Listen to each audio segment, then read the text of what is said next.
Afternoon, True Country. It is high noon. It is time for Real Talk here on the Marc McMain Show on Q92.3. But the false advertising continues. I am not Marc McMain. I am Bob Furr filling in for Marc. And next week, Marc will be filling in for me, filling in for Marc. On Tuesdays, take a little bit of time off. So today we are going to wrap up a 5-part series we've been doing on Tuesdays called Tuesdays 250 by 50. It's been America's story up to the July 4th weekend that we have coming up 50 years at a time. And we are just 3 days away here now from the big 250, 3 or 4, depending on how you count it. With me as always, not always, she took a few decades off there in the middle of this somewhere, around the turn of the century, I think it was. But nevertheless, here with me today is Chastity Stewart. Great to see you. How are you doing? Hey, I'm doing great, Bob. Welcome. And it's hard to believe we're on part 5 of your series. Wow, you have done a great job. So excited about today's show. Well, thank you. So what are your plans for the semi-quincentennial? I'm learning to say it, semi-quincentennial, America's 250th, July 4th, Independence Day weekend coming up. Yes, absolutely. Fireworks, and hot dogs. And, of course, the sun. Plenty of sun. I got to see a little fireworks last night. They did a great job out in Boswick on the sod farm. Rourke's sod farm donated it, and the city of Boswick put on some fireworks. Gibbs Memorial Baptist Church. It was some food trucks, and they had some great music and some fireworks. It was real nice. I really enjoyed it. Kudos to everybody responsible for putting that together. I got a full day on July 4th. I'm not going to lie. I'm starting my day up in Monroe. We're providing Maddie to help with some tour of their historic homes up there. I'm driving, so I get to be on the tour, right? I got to pay attention where I'm going, but at least I don't have to be talking. I'm anxious to learn more about Monroe. They got a lot going on the 4th. They got the tour of historic homes aboard Maddie, like I talked about. They got a farmer's market, live entertainment, Sparkles and Spokes bike parade. I used to do that when I was a little kid. That was a big thrill, getting the end of the 4th of July and a Memorial Day parade with the stuff on your bikes. They got a pie baking contest. That sounds like it's going to be a lot of fun. Just a lot of other stuff going on there with the fireworks, capping it all off at 9-ish around when it gets dark.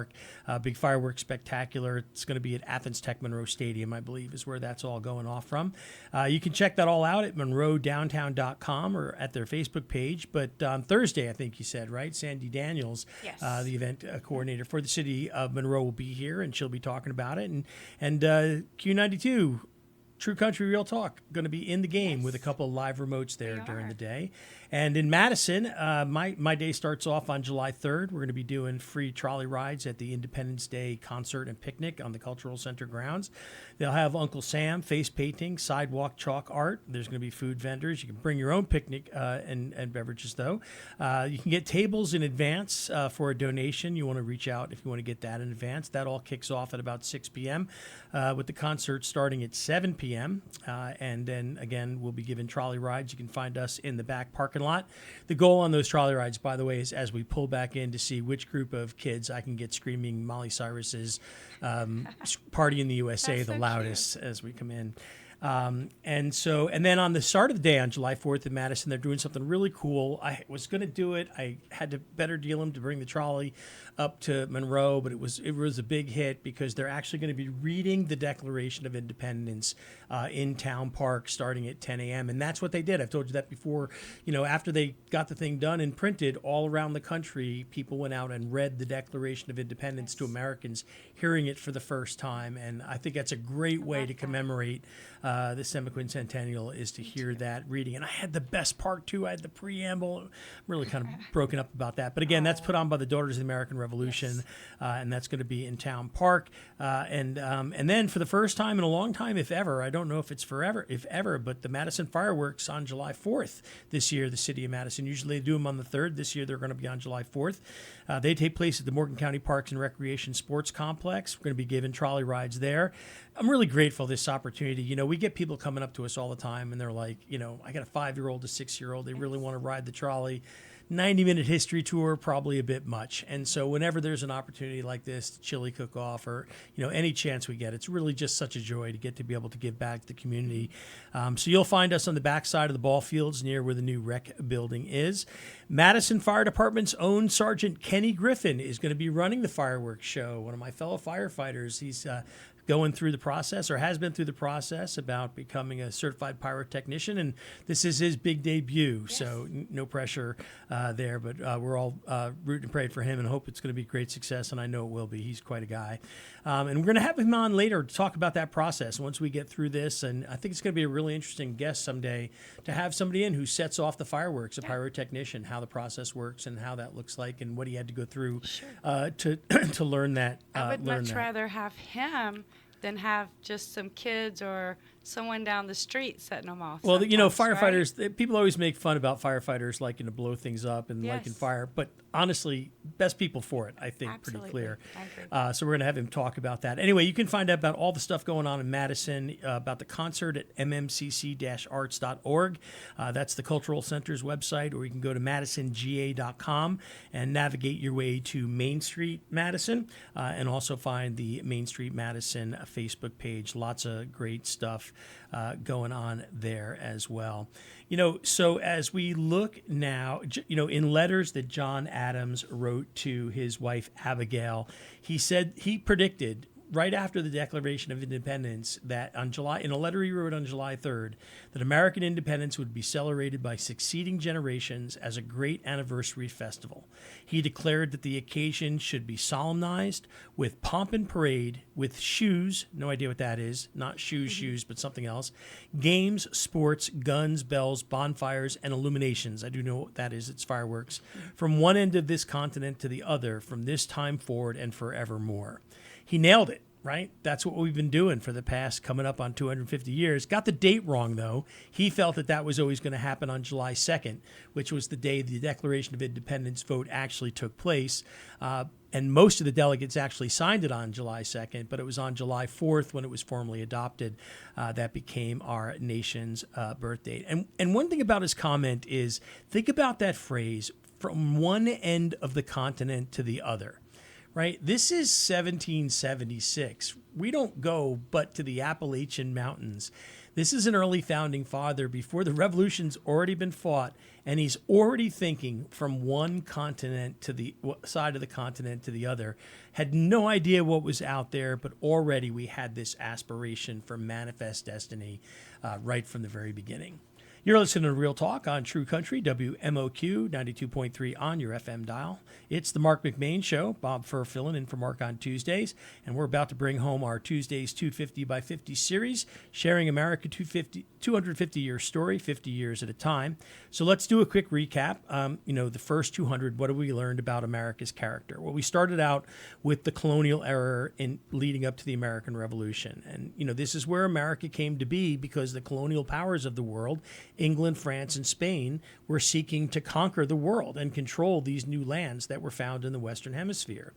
And for centuries, England and France had been vying to get into position to control that. And by discovering the New World, that moved the game here, right? So by the time they discovered the New World, France and England were in a position where either one of them was in a position to claim world dominance. And so that centuries-old battle played out on a brand new stage here in North America. And it came in the form of the French and Indian War. England and France got physical, and America was the baby that was produced from that physical encounter. And right from the start, we see an aspirational people, the colonists, always seeking more, willing to take risks regardless of the consequences. We really see the first origins of an independent entity other than English, but not American. It was more of an independent entity, a grouping of states. Virginia was referred to as my country, not the United States. The American Revolution, right away from the start, the Declaration of Independence, there's agreement and disagreement around what America can and should be. Everybody agreed on self-determination, and that led to the first government of popular sovereignty. But where the disagreement lied was, what does that look like? Especially in terms of all men being created equal, the great hypocrisy of the American invention. And especially also where the ultimate power should lie, the states or the federal government. We see during this time America's ability to mobilize, to learn on the fly, to adapt, overcome, and take advantage of what resources it's had. The American Revolution is often taught as a huge improbability, one of the greatest upsets of all time. If you really understand it, it was a pretty inevitable outcome. I don't know that we were ever going to lose that war, to be honest with you. We look to the new nation, again, the agreement and disagreement about what America should be. but there's no disagreement about where it should be. We have a disagreement over what type of country, how it should be governed, where the power should lie. The Constitution, and I'll put this in air quotes for those of you who can't see it, decided what that was going to look like, but nobody really agreed yet. What we did agree on is where the country should be, and this idea of manifest destiny that our country should fill in from the Atlantic to the Pacific. We also began to take our place in the world with the Monroe Doctrine. You know, here we are, this upstart nation. We are in the Western Hemisphere, and that's what's interesting about the Monroe Doctrine. You've had all these European colonial powers trying to colonize the world. We didn't come out and say, okay, that's it, no more colonization in North America. We said, hey, we're just going to take the whole Western Hemisphere, right? That was a pretty bold statement by us as we put that together. And then we showed right away that we were ready to back it up. We began to build our Navy. We fought England to a tie in the War of 1812, re-securing our independence. This is where I use that giraffe analogy for the country, right? Like a giraffe in the colonial period, we were dropped to our feet from the mother country. During the Revolution, we found out we had to get on our feet very quickly, and we did. And then by the time we became a new nation, we were able to walk, and by the end of that, we were running with the rest of the herd. We move into westward expansion, antebellum, Civil War era. This is where we're the teenager analogy. We're trying to figure out who we are, what we want to be, and we got a lot of internal conflict going on. We're increasingly becoming more and more independent because now we're the teenager with a driver's license. We've built canals. We've built railroads. We're making our world bigger through transformation. We're also being reckless. We're making mistakes. Sometimes we're learning from them and sometimes we're not. And we're also seeing, whereas sometimes we see in young people, we are willing to get what we want regardless of the cost to ourselves, to others, particularly Native Americans and enslaved African Americans. We're a teenager living on the edge at this point, and it's all building up into that antebellum era, which is a period of continued growth and prosperity. We see all these technologies, inventions. We're changing the way Americans are living. And then the teenager had this huge head-on collision that changed everything in the form of the Civil War. As I say often, Shelby Foote put it, everything that happened in American history before the Civil War led up to it. Everything that happened after the Civil War was a result of it. It's when the United States became the United States is, right? It's when we really became one country. And then we see our first presidential assassination, which radically, in my opinion, changed what would happen next. The next era now, we're into Reconstruction, the gilded, progressive, roaring 20s. Reconstruction's a mixed bag. The South didn't really rejoin. The South did rejoin the Union and got rebuilt, and we're getting it back on its feet. But treatment of African Americans in the South was not what it was supposed to be. And by the end of when Reconstruction ended, so did any progress in that area. It's also a period where we're seeing great cultural reforms in terms of the role of government, its involvement in business, how much influence business should have, the differences between the wealthy and the working classes, widespread cultural reforms also in the form of labor rights, women's suffrage, African Americans, immigrants. We have prohibition, which really impacts the culture in this nation. And we've just seen unprecedented change, right? Now we have 48 states. We've got industry, automobiles, flight, urbanization, and we enter our first world war. I think this is really the most key point in our history. And then, of course, we move into the Roaring 20s, which we will roar into when we get back from these commercial messages. You're listening to the Marc McMain Show. Bob Furr filling in for Marc here on True Country Real Talk, Q92.3. We'll be right back.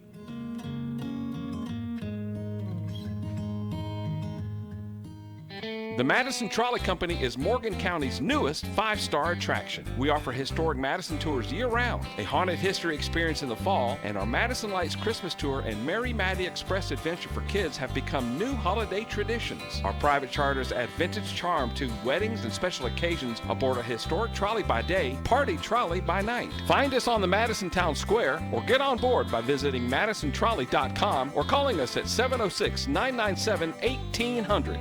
Double D Plumbing is a local-owned, licensed and insured plumbing company in Loganville. You can reach Double D Plumbing at 770-466-8370. They have the ability to take on any plumbing job regardless of size or difficulty, with experience in all phases of plumbing, including commercial and residential, tankless heaters, sewer cameras, and drain cleaning. Call Craig Shepard at 770-466-8370 or visit them on the web at ddplumbinggeorgia.com. You're going to like the way they flow. You ever roll out of bed and feel like you lost a fight with a tractor? If your back's barking, your neck's complaining, and your knees pop louder than a box of cereal, it might be time for the Joint Chiropractic. There are no appointments, no insurance mess, and no sitting around all day. You just walk in, get adjusted, and head back out feeling human again. Now serving Covington and Monroe, whether you've been hauling, hunting, working, or just sleeping funny, the Joint Chiropractic keeps you moving smooth and feeling right. The Joint Chiropractic, because snap, crackle, and pop belong in your cereal and not your spine. Now at McDonald's, everyone can get more of what they want, when they want it, with McValue. You can choose your wake-up call. You can choose your study meal, or even your drive-through dinner. Get more choices every day. Stop at McDonald's and reward yourself with a $1 vanilla cone or $2 hot fudge or caramel sundae for a limited time. Price and participation may vary, cannot be combined with any other offer. And welcome back out there in True Country. You are listening to the Marc McMain Show. Bob Furr filling in for Mark with a special 5-part series, Tuesdays 250 by 50. And we are about to jump into the modern era, but we're still in the Roaring 20s. So this is the last kind of chapter. And this is the chapter that we've talked about so far, and I think in all of American history that America changed the most. This is that period between 1925 and 1975. So we've got the Roaring 20s, the Great Depression, World War II, Cold War, civil rights. I mean, just a lot going on during this time. You know, the Great Depression, the Dust Bowl really shows us the dangers of our reckless pursuit of more without regard to cost or risk in both those cases in two different ways. You know, it's interesting that during this period with the Great Depression, in one way, America's growth came to a halt. But in another, as always, it continued to grow. So, for example, one thing that grew during this time, and people will have mixed feelings about this, was the role of government in America's daily lives, both in terms of regulation and public support and et cetera like that. You know, then we find ourselves in World War II, and World War II just turns America around. And that's when I think America changed for the world. Admiral Yamamoto famously said after the attack on Pearl Harbor, you know, even though it had been such a presumed success, by the way, not such a big success, they never sent the third wave. There was two big problems with the Pearl Harbor attack. Number one is the aircraft carriers weren't there. If the aircraft carriers had been in Pearl Harbor, that could have been a big problem for us. But they never sent that third wave, and they could have wiped out the dock, you know, the dry docks, the tanks, and all that. And so Yamamoto says, I fear that all we've done is to awaken a sleeping giant and fill him with a terrible resolve. And that's exactly what they did. America's mobilization for war was unlike anything the world had ever seen before or since, in my opinion. And now we're starting to arise as a superpower. We go right from the hot war to the Cold War, you know, the first real threat to American safety and sovereignty since 1812. Because now our coastlines can't protect us against interballistic nuclear missiles. And so it's the first time that Americans can actually have to worry about that type of thing. There was a famous movie, I guess, in the 80s called Red Dawn. They remade it recently, Patrick Swayze and all that. You know, if my kids watched that movie today, they'd be like, give me a break, right? When I watched it, I'm like, yeah, that could happen. That could definitely happen. You know, now, so now like the Civil War, we have our first real kind of threats that are coming from, you know, within.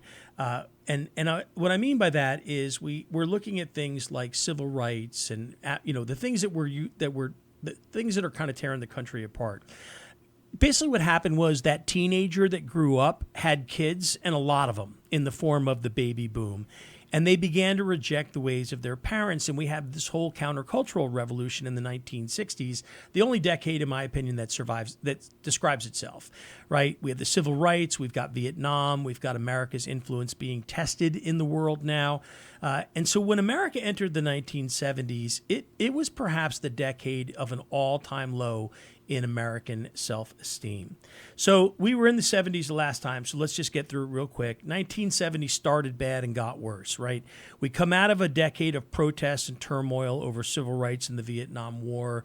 1968, both JFK and Martin Luther King are assassinated. And then 1970 opens with the massacre of 4 college students.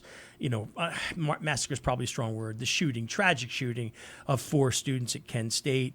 1971, Pentagon Papers reveal shocking realities about the U.S. involvement in Vietnam and some of the agendas there. Nixon, trying to face off economic issues, moves away from the gold standard, triggers a decade of stagflation characterized by no growth, inflation, high unemployment. 1972, the Watergate scandal break-in at Democratic National headquarters shatters the confidence in the presidency. 1973, U.S. abandons Vietnam. Right, we're done. We're beaten there. Roe v. Wade really becomes a huge social issue for a lot of people in this country. OPEC embargoes oil for anyone who is supporting Israel, including us. So now we have gas shortages, surging inflation as a result. Then in 1964, Nixon resigns due to Watergate. Ford becomes the president, immediately pardons Nixon. I think it was the right move. The nation needed to heal, but many saw it as a tit for tat type of thing. Really doomed the Ford presidency before it even started. And then I remember this distinctly in 1975 as we watched from our living rooms the chaotic evacuation of Saigon at the end of the Vietnam and final defeat in Vietnam. Those helicopters, people punching women and keep them off the helicopter so it wouldn't crash. I distinctly remember them dumping scores of helicopters off of aircraft carriers, into the ocean. And now it's the aftermath and the final defeat there. And if not enough suffering is going on in the 70s at this time, this is about the point that disco starts to become mainstream in this country. So in my view, again, in this chapter of American history that I've just covered, this is the period of most radical change, right? There was a lot more difference between America in 1975 and 1926 than between the start and end of any other period, including the next one, which is ours that we're getting into now here on Real Talk, True Country, Q92.3, the Marc McMain Show. Bob Furr filling in for Marc on Tuesdays. And we're about to enter our final chapter, 1976 to 1979, the last chapter leading into the bicentennial. So here we are with American self-esteem at an all-time low. What do? Let's have a party to celebrate America. In 1976 is the biggest bicentennial. Now, I was only 12. I was aware of the problems. I was aware of what was going on in the nation. I kind of sensed that there was malaise, but it was still a good party to me. I mean, the house that my parents built at that time, my bedroom had eagle wallpaper. I've mentioned before we had the bicentennial bathroom where literally everything was decorated in red, white, and blue. You had the tall ships in New York and Boston Harbor. I was blessed to spend that summer, the final summer of Wagons Rest, traveling the country. So I saw the bicentennial celebrated everywhere. I'll never forget watching the fireworks from a mountain outside of Denver, and being the dork that I was at 12 years old, I'm sitting there thinking, I'm on top of a mountain in Denver, Colorado, looking out over the city, watching all these different fireworks go off 172 years, only 172 years after Lewis and Clark celebrated the first 4th of July west of the Mississippi. But American self-esteem is at an all-time low. Things are just going downhill. And then 1977, Jimmy Carter becomes the 39th president of the United States. My opinion, good man, wrong man for the job at the time. We see the Department of Energy getting created now because we've got this ongoing fuel crisis. The prices are, it's not just about, we see how people are reacting to gas prices today and how much gas costs. Imagine you can't get it. Like, gas just isn't available. And then in the middle of all this, we signed this treaty with the Panama Canal. Now, we can debate the merits of this all day, but it was just a bad time to say, we're going to go ahead and give up this canal that 25,000 Americans died building. Put that in perspective, 25,000 Americans is the same number of men who died in the American Revolution, and more men than died in any other war in American history other than Korea, Vietnam, and the World Wars. I mean, we built this thing, and now we've given it up, and now we're seeing it's coming back with China's control of it and the unrest there. Maybe not the best move, One of the bright spots, though, 1978, great thing that Carter did. He brokered a historic peace deal between Egypt and Israel at Camp David. But now we're seeing the Middle East is heating up, right? Now we're seeing a new world stage. It's not Nazi Germany. It's not Imperial Japan. It is the Middle East where now things are starting to heat up. 1978, a really huge thing happens in this country, kind of an overlooked footnote in history, airline deregulation. Up until 1978, the government had full control over all airline fares and routes. And so now it becomes a competitive market, widely accessible. This is the first time that the America becomes widely accessible to the average Americans, and it really makes the country smaller because now you can fly across the country and get to do that. And then finally, 1979, probably the darkest year of our darkest decade, the Iranian Revolution, further oil disruption. We now have a second energy crisis with long lines, 52 Iran hostages taken. This has got to be the first time in American history that America felt truly impotent, that there's something, these guys have taken our people, they're parading them around the streets, and there's nothing we can do about it. Meanwhile, at home, 3 Mile Island, amid this energy crisis as we're trying to find alternative energies. The big 3 Mile energy, very scary nuclear accident, brought up a lot of questions and distrust in government, really highlighted our energy dependence. And then just to wrap things up in December, the Russians invade Afghanistan. And again, we couldn't do anything about that either. So it's just a really rough time in American history for us to be in this position. And then come the 1980s. I love the 1980s. I killed the 1980s, Chastity. So in 1980, the most historic sporting event in American and world history, in my opinion, occurred.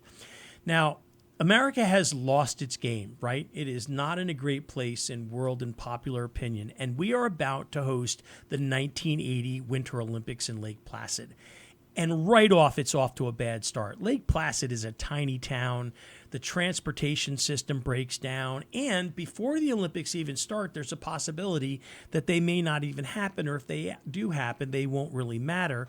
Because when the Soviets invaded Afghanistan, Carter's reaction was to say, okay, we're going to boycott the Olympics coming up in Moscow in the Summer Olympics, right, in that same year. And so now there's a question is, are they going to do the same thing? Are the Soviets going to come? And this is just isn't Russia, right? This just isn't the Soviet Union. This is the Soviet bloc, right? This is a third of this is like, this is like having a Georgia-Florida football game, or this is like having an SEC football game, a 4-team tournament, and you don't invite Georgia and Tennessee, something along those lines. But the Soviets decide, you know what, we're going to go embarrass them on American soil. And particularly, they were going to do it in hockey with their Soviet Red Army team. Now, this Soviet Red Army team had dominated the world stage of hockey for the past 20 years, and they had won the last 4 straight gold medals. These guys were soldiers. They were in the Army. They were the greatest hockey team, if not the greatest sports team that's ever existed in history. They were a machine. And waiting for them in Lake Placid was a bunch of college kids, many of whom would never even make it to the NHL, part of a program that hadn't done anything since they won a gold medal in 1960, hadn't even been competitive, and they were put together only months earlier. The Miracle on Ice game, the defeat of the Soviets, which, by the way, did not give the Americans the gold medal, wasn't just the greatest sports upset in time. It was the timing and impact and nature of that upset. Overnight, with the Miracle on Ice game, we went from a flag-burning nation to a flag-waving nation. And it was that event, in my opinion, that really brought in what I call the feel-good 1980s. Now, what we'd like you to feel good is about some of our sponsors and commercial messages. We're going to take a quick break here on the Marc McMain Show, Real Talk here at True Country Q92.3. We'll be right back in just a few moments.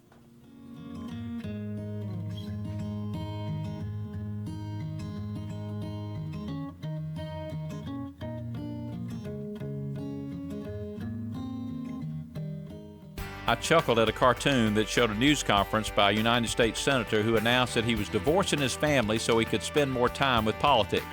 We may laugh, but the truth is many people make that statement every day. maybe not with words, but with their actions. In fact, if a politician retires from his work to spend more time with his family, it becomes the lead story, met with cynicism on the evening news, while the one who rejects his family advancing his career is commonplace. God tells us we should work hard to the glory of God, but He has clearly shown that we must have priorities. A relationship with God first, and family follows that. What does your focus tell you about your priorities? The Bible says that we have brought nothing into this world and we can take nothing out of it.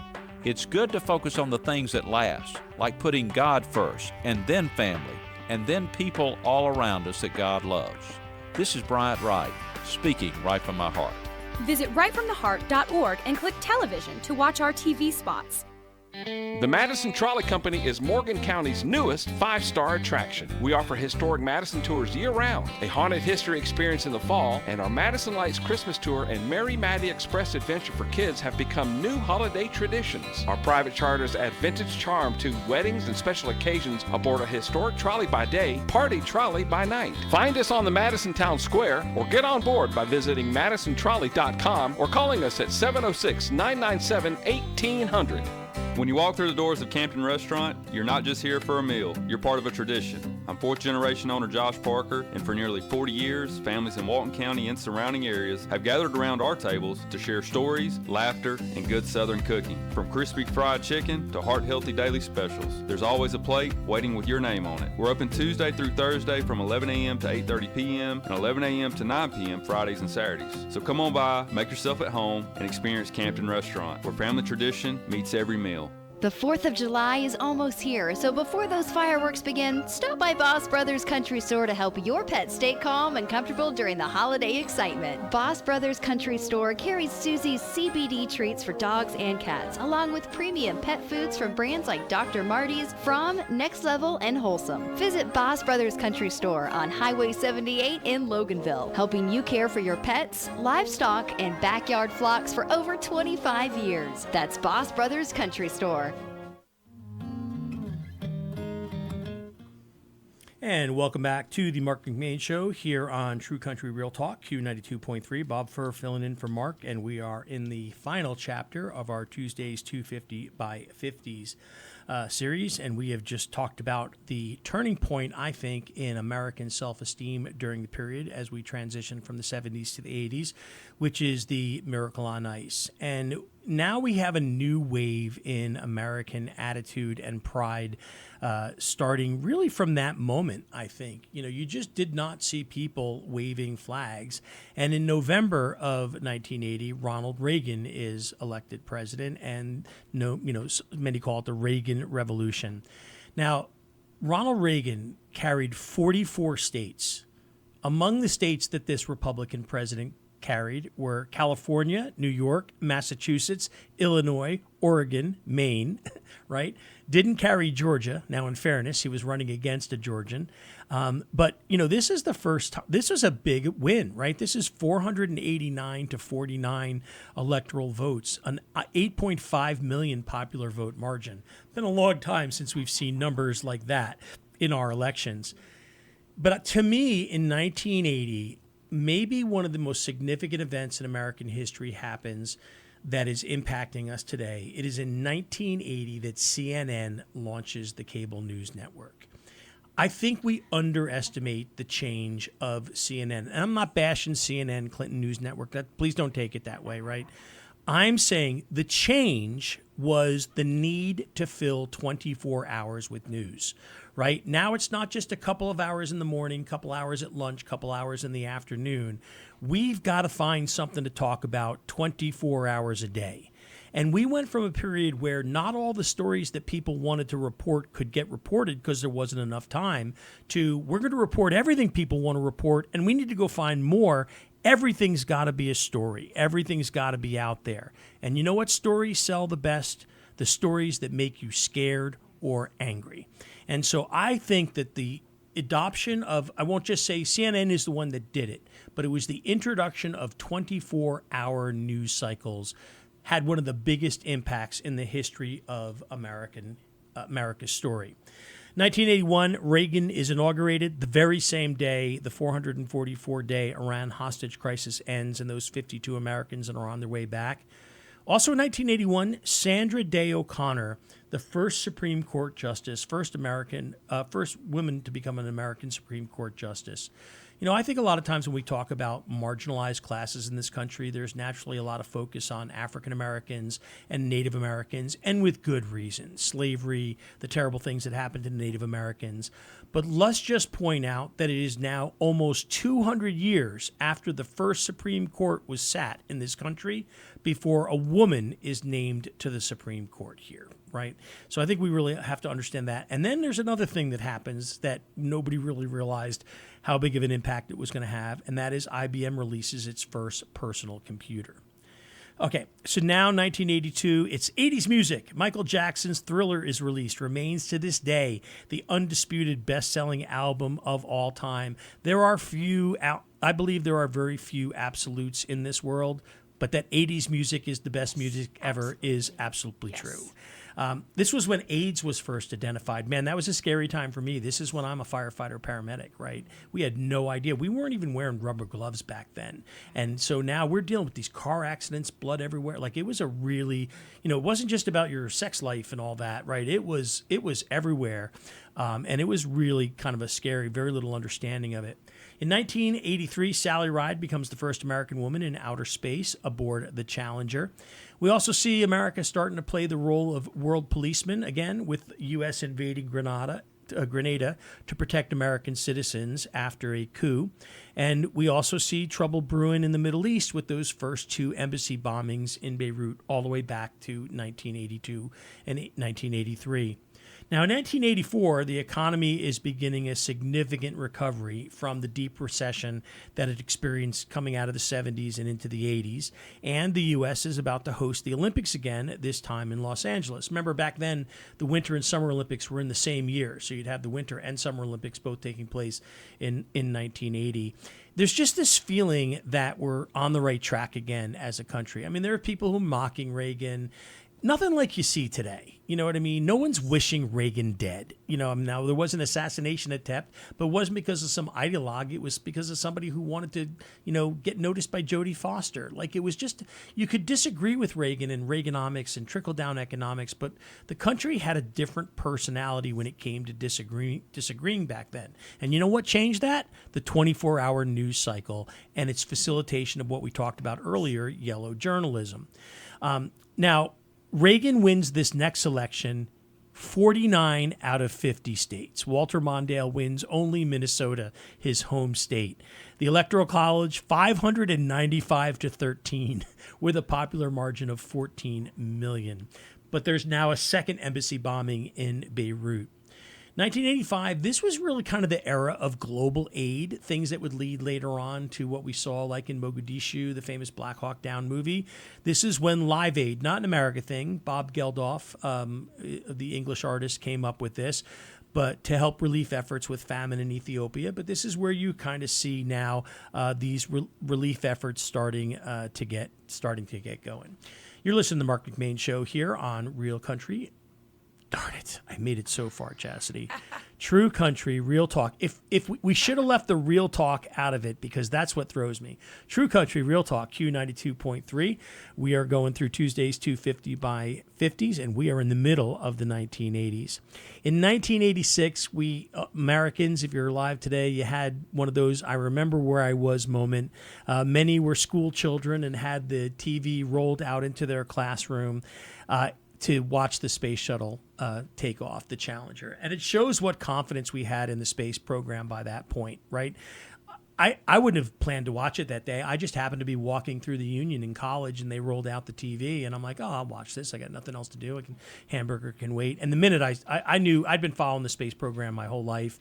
My very first memory as a child was man walking on the moon in 1969. Like, if you were to ask me, what's the first thing you remember, that would be it. And I knew right away that something has gone wrong. And you know what? I'm going to take a minute here to get on my soapbox. We did a post on my Madison Trolley page, just a throwback Thursday, and it was just talking about how the first moon landing came back. And all of a sudden I start getting all these comments about the moon landing being a hoax, and all that sort of thing.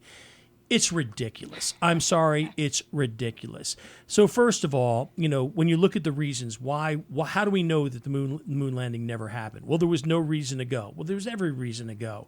Well, then why haven't we gone back? Because there was no reason to go back. People point out these little details. Oh, look at that little handle. It should be more scorched and all that sort of thing. Look, here's the problem. I'll tell you why I know the moon landings happened. Number one, it's too big to cover up. Right? Benjamin Franklin famously said that 3 people can keep a secret as long as 2 of them are dead. Okay? You had over 500,000 people involved in the space program. There's no way that secret is getting kept. And even then, the Soviets would have never let us get away with it if they had any inkling that it was a hoax. And they had satellites in it, and they never breathed a word about it not being true. And ever since then, the moon landings have been supported by overwhelming physical evidence and independent evidence. To suggest otherwise, I think, honestly, puts you right alongside the Flat Earth Society and does a disservice to the hundreds of thousands of people who made that great accomplishment happen, especially the 21 astronauts in American history who have lost their lives. So that's all I have to say about that. 1986, you see something interesting happen. It's the Iran-Contra arms for hostages deal.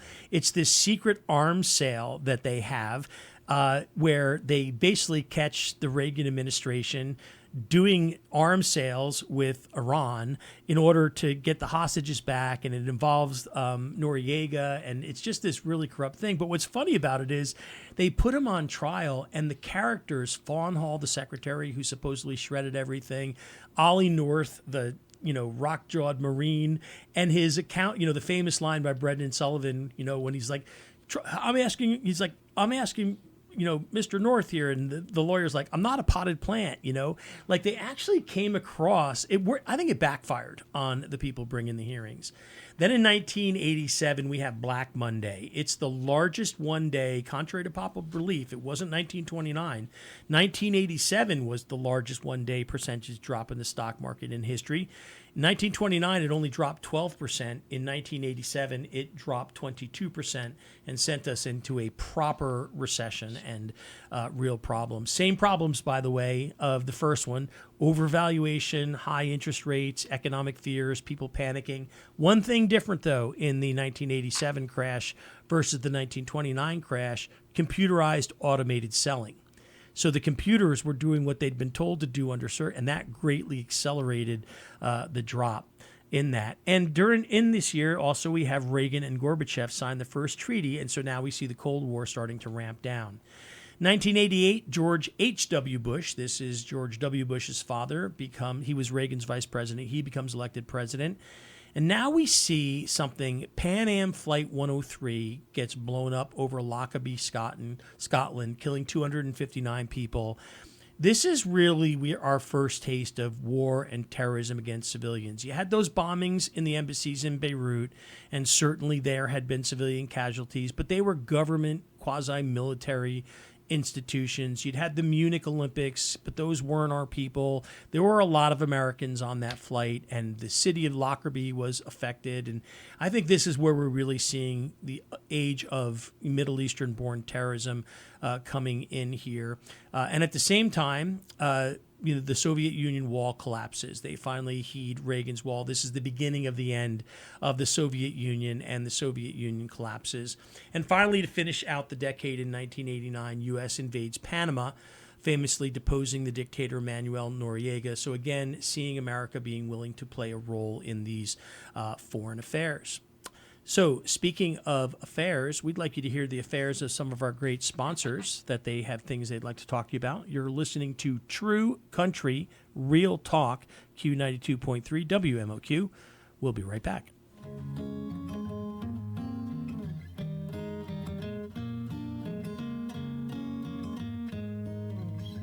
The Madison Trolley Company is Morgan County's newest 5-star attraction. We offer historic Madison tours year-round, a haunted history experience in the fall, and our Madison Lights Christmas Tour and Mary Maddie Express Adventure for kids have become new holiday traditions. Our private charters add vintage charm to weddings and special occasions aboard a historic trolley by day, party trolley by night. Find us on the Madison Town Square or get on board by visiting madisontrolley.com or calling us at 706-997-1800.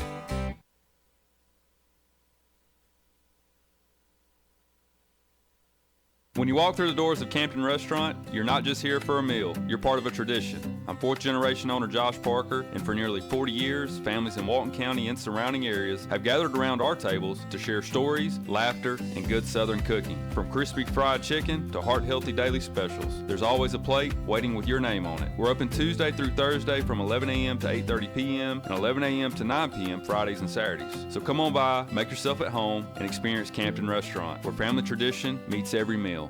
The 4th of July is almost here, so before those fireworks begin, stop by Boss Brothers Country Store to help your pet stay calm and comfortable during the holiday excitement. Boss Brothers Country Store carries Susie's CBD treats for dogs and cats, along with premium pet foods from brands like Dr. Marty's, From, Next Level, and Wholesome. Visit Boss Brothers Country Store on Highway 78 in Loganville, helping you care for your pets, livestock, and backyard flocks for over 25 years. That's Boss Brothers Country Store.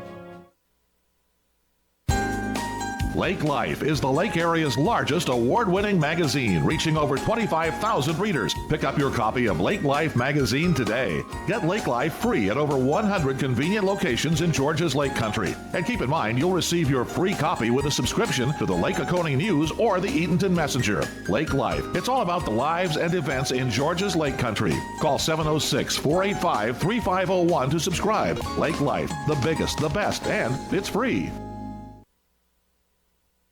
You love your land, and you have plans for it. During Kubota Orange Days, you'll love the great deals on our versatile, reliable lineup, helping you turn dream projects into reality. Visit your Kubota dealer today for the best deals of the year, now through June 30th. 0% financing available, or save up to $5,500 off select compact tractors. Sale ends soon. Stop by your local dealer or go to gokubota.com. Your local Kubota dealer is Hayes Tractor, located at 545 Highway 11 in Social Circle. And welcome back to the Marc McMain Show here on True Country Real Talk, WMOQ 92.3 on your FM dial. Bob Furr filling in for Mark. And we are going to wrap things up here with the 90s, 2000s, 2010s, and into modern day. We're going to go through this pretty quick, Chastity, because I think most people have been around for most of this. Just a couple of interesting things to point out. I was struck by in 1990 that the Americans with Disabilities Act was first founded, right? So here we see America's continued effort to look out for the marginalized. We also see in 1991 a new era in our involvement in the Middle East with Operation Desert Storm. The Soviet Union now is officially dissolved, and so now we are the sole U.S. superpower. And then in 1991, the World Wide Web debuted to the public for the first time. There's a cartoon I once saw. Well, so Karl Marx once said that religion is the opiate of the masses. And I once saw a cartoon where Karl Marx is saying religious is the opiate to the masses, and next to him is a television set saying you ain't seen nothing yet. Well, I think the internet could be next to the television set saying, hold my beer, because that's what we are really getting here. Now, in 1992, we see another old American theme coming back here, new rise in racial tensions. You have the 4 police that are acquitted of beating Rodney King, and that triggers those deadly L.A. riots. Bill Clinton is elected the 42nd president. I think, and I'm not faulting this against Clinton, but I feel like this was where the real partisanship began. This was the end of the John McCain era, where people were willing to work across the aisle. There were a lot of guys back then and gals willing to work against the aisle. This, to me, with the Clinton administration, and I'm not saying it's their fault, but this to me was the beginning of the end of that, leading to what we see today.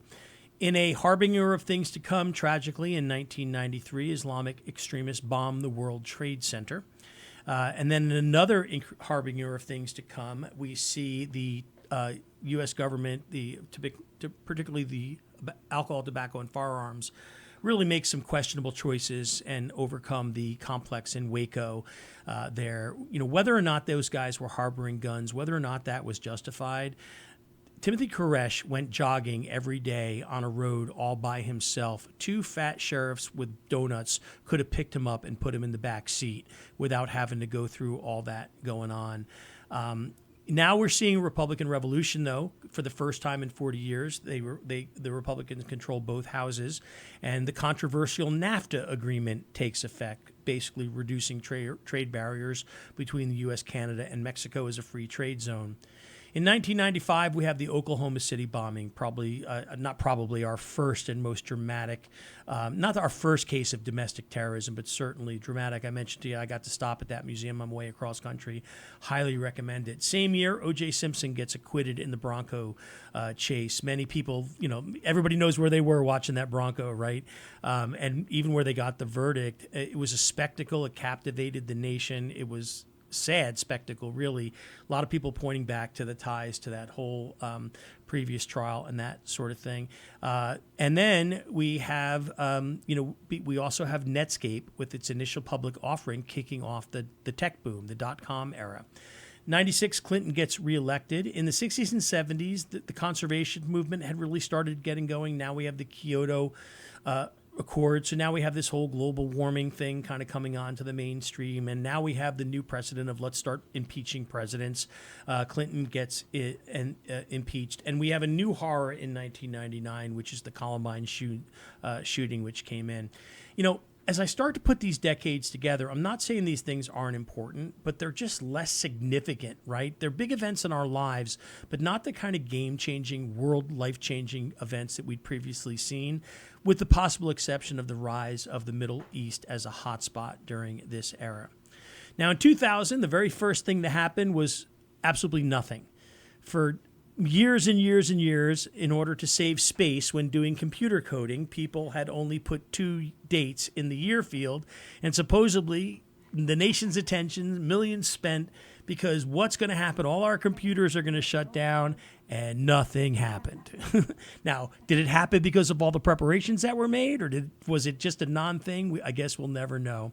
Middle East continues to heat up with the bombing of the U.S. coal. And then, of course, in September of 2001, everything changed with almost 3,000 people killed. A profound change to U.S. foreign policy. Within a month, the U.S. has invaded Afghanistan. We've toppled the Taliban, who, by the way, we helped put into power when they were opposing the Soviets during Afghanistan. The Patriot Act, increasing surveillance, tracking domestic and international terror threats.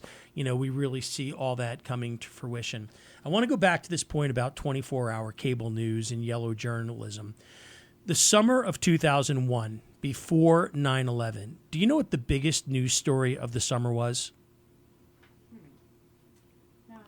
Shark attacks against swimmers on the East Coast in the United States. Okay? In reality, shark attacks along the East Coast in the United States during that summer were at an all-time low. But you got to have something to scare us. You got to have something for us to be afraid of. Suddenly, when 9/11 happened, shark attacks no longer a story. You're listening to the Marc McMain Show on True Talk Real Country 92.3. I said it again. Maybe nobody noticed. And we're going to walk real through. So as we go through the 2000s, of course, we have that. We have the collapse of Enron. We have the war in Iraq.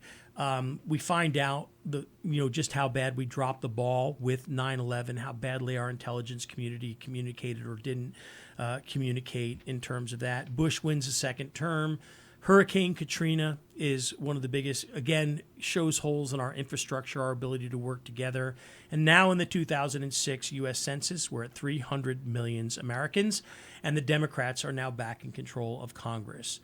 Now, in 2007, we have the real tech boom with the first iPhone fundamentally changing not just how we communicate, but changing relationships. You know what I mean? I think that smartphones have probably done more damage to marriages than anything since infidelity, to be quite honest with you. We had the Big Short, the subprime mortgage collapse. And then finally in 2008, a big moment, President Barack Obama is elected the first African-American president of the United States. Whatever you think about his politics, however qualified you think he was or wasn't, the fact that that happened 145 years after emancipation, 143 years after slavery was eliminated, 140 years after equal rights were guaranteed under the 14th Amendment, 130 years after voting was guaranteed for African Americans, and 44 years after the Civil Rights Act, it's hard not to look at that. And we also see in 2009 the auto bailout. As far as 2010 till present, big news, the Affordable Health Care Act. We get Osama bin Laden. Obama's reelected. We see the rise of the Black Lives Movement. We start to normalize relations with Cuba. The Supreme Court legalizes same-sex marriage. Trump is elected president in 2016. He gets inaugurated, pulls us right out of the climate agreement. We have more school shootings with Parkland happening now. And then in 2009, we move into the longest economic expansion in U.S. history, while meanwhile the House is instituting impeachment proceedings against Trump. Again, not taking sides here, but we just do not have our eye on the ball.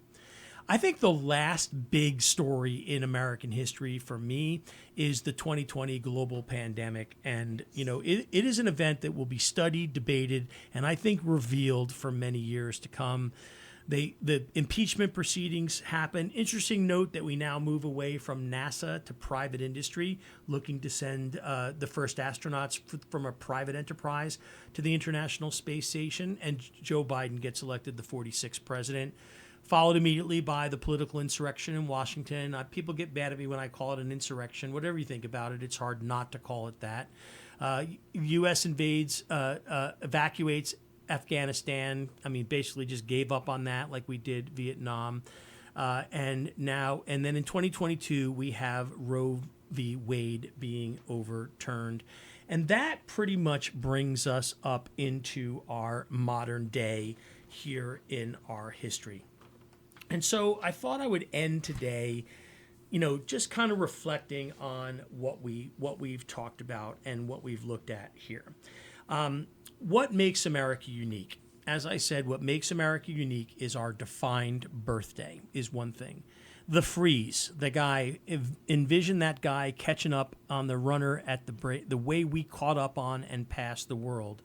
The land, its size, its beauty, its resources, and the fact that we're protected by oceans. And the fact that we didn't invent the idea of popular sovereignty, but we did create the very first nation on earth based on a government built entirely around popular sovereignty. And we're about to celebrate that government has lasted for about 250 years. So what does our history tell us? Well, we're not here without the revolution. The Civil War made us who we are. World War II made us a global power. And all of it, of our history, is the result of our desire for bigger, better, and more. And our characteristic that we're willing to risk anything, and often with too little concern for consequences and how others are impacted. But to me, there's no new issues, right? We are dealing with the exact same things. Immigration, civil rights, women's rights, balance of power among the three branches, wealth distribution, private interest versus public good, the rights of the marginalized. Washington warned us against political partisanship, foreign entanglement, the role of government. What should it be? What should America be, right? We are wrestling with all the same things we've always dealt with. But if you were to ask me to look at the 250 years of American history and look at all the things that have emerged and happened, what is the one thing that I think is the greatest event or the greatest threat to America today and the greatest impediment to America today? It's that yellow journalism that came out around the time of the Spanish-American War. Sensationalism journalism with little fact-checking, little research, and it's all about trying to get people fired up and cause problems. And obviously now with social media, everybody can do that. Everybody has a voice. So I'm going to conclude this series saying this. You have a right to your opinion as an American. Not only do you have a right to your opinion as an American, but I will fight to the death to protect that right you have as an American up until one point. Up until the point that you feel like your rights as an American outweigh the rights of other Americans. The most ridiculous phrase I've ever heard anybody say is, "not my America." No kidding.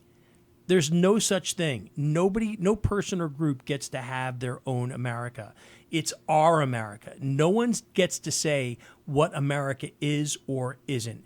And I think trying to do so, trying to say that you've got it all right and everything you believe is the way it should be, is probably the most un-American thing that you can possibly do. So like I said, you've got a right to your opinion, but the famous there was a man named Edward Demings who said, without data, you're just another person with an opinion. And what I see time and time again on social media is yellow journalism, people posting about how they hate America and how this is wrong and that's wrong and they're right. And it is clear that they have absolutely no idea what they are talking about, no understanding, no knowledge, right? So when you say things like, I hate America, why should we celebrate America? If you think there's no reason to celebrate America, here's my advice to you. Better to keep your mouth shut than to open it and remove any doubt. God bless this country. God bless you. God bless a great upcoming America 250 celebration. Thanks so much for listening.